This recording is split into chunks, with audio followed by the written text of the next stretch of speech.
With the addition, finally, of the Empowder Duette, I can finally give you a completed complexion base routine that I absolutely adore. So come along with me on this tutorial so that I can give you an updated base routine using our new Empowder Duette and feeling good all day long. Okay, so my skin prep is done and now I'm going in, so sunscreen's a part of that, and now I'm going in with my primer. I am bang when I'm not tanned, and then I move up to burst when I am. So good old me right now in Melbourne weather, bang it is. Okay, so I'm using brush 1. I designed this because I feel like it's like the ultimate complexion brush. Enjoy while we're at my home, hearing all the birds and the surrounding trees. It's like a menagerie.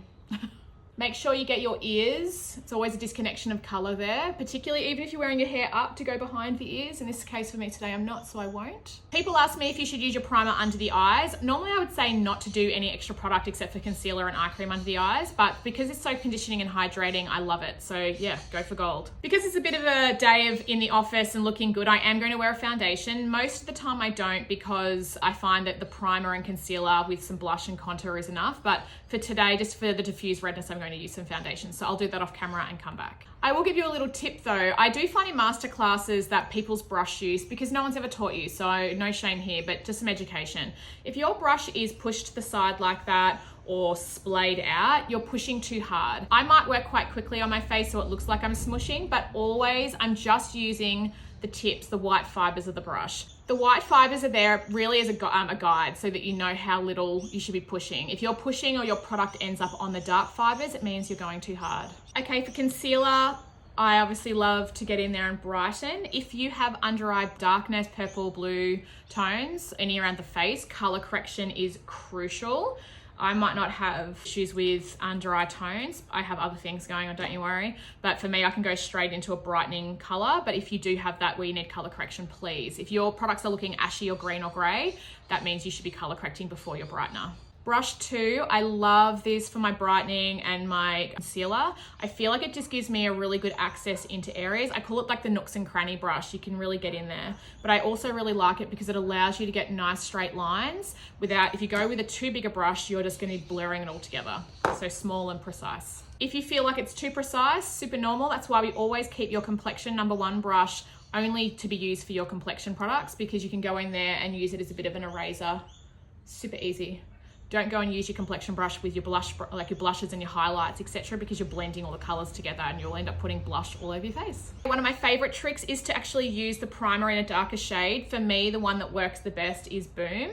I actually really like how the minis can be an easy applier. I know so many of you don't like using too many instruments or hands on your face, so easy to apply. I like it because it's really natural. I've used lots of different bronzers in my life and over my career, and they can look really textural on the skin. And I think the success of using the primers in the darker shade is it ultimately looks like skin. So you're only getting that contour and that depth and the bronziness, but you're not getting the texture or the obvious look of makeup. I'm using brush 4, which is one of my favorites. It's a great sort of foundation style brush, so I can use the angle, the thin part to create the angles, and then when I go to blush, I can use the thicker part. A part for the nose, you can even squish it together if you want it to be a finer point. Don't worry if you make mistakes, my loves. It happens all day, every day to me. The difference between you and I is that I know how to correct, so I'm here to teach you all those tips and tricks. This is where correction comes in.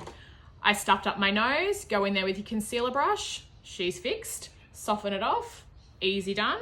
Go in with your complexion brush to go and fix up the lines around your jawline. It's how easy it is to fix a mistake. We're here to back you on that. I know it's biased of me to say that I love something, but I guess I create the very things that I know are missing in the industry, in the market, and also things that I know that I will love. Blushes are great because you can use them by themselves. You can also do what I like to do. You can stack the darker ones higher and the brighter ones lower. You can mix 1, 2, 3 together to create your custom color. I'm loving doing this at the moment. So this is Mia and Gemma. So I use Mia for depth and then a bit of Gemma to give me that pretty kind of pop. Using brush 4, don't freak out. I get so many of you at this point in the masterclass where you completely freak out because you put too much on, it looks too aggressive. You've just got to go in slowly, start to blend it, Trust the process. And again, the correction comes from your base tools. So I'm going in with my concealer brush now around the outside edges to soften off the diffusion of the color, so it's not so definitive and you're not so stripy. I would really recommend, me knowing how the self-applier works, I would recommend doing this trick a lot, because you are going to find that your blush won't look quite streaky until you get to a point of feeling confident of diffusion. How pretty is this combination? Okay, so now for highlighter, you know how I like to lock it in and make it look really effortless and natural highlighting. Again, we highlight because we want it to look like the sun is bouncing off fresh, healthy skin. So I'm using it, I've loaded up my brush, and now I'm going to place it on the highest part of my cheekbone, taking it down.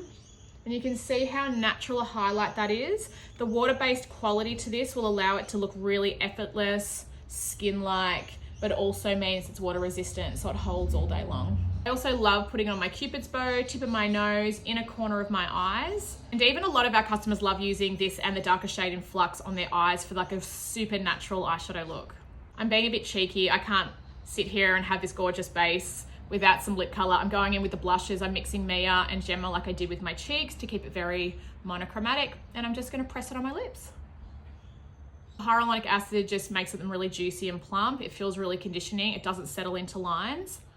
Look how easy it is to get that gorgeous color. Thank the Lord. I can finally talk about powder. Do you know how hard it is for me not to talk about powder? I mean, everyone's always said about us that we are a glowy brand. My loves, no, if you want to be a full matte, you go a full matte. The primer works for those that want a full matte. Like, it just gives you a bit of ambience behind your foundation. The powder is crucial, my darlings, absolutely crucial. You should know that if you've watched me for long enough. As a makeup artist, you need to use powder. And if I hear you saying in your head, but it makes me look textured and dry, I'm about to debunk that. I mean, is she glorious or is she glorious? Two tones, so here's how we work. We're gonna get the sponge. I've designed it deliberately to be a square. You wanna pinch the sides together for this part. Now I'm gonna do the under eye part first, or the areas that I use that brightening concealer. So I'm going in with the first top part.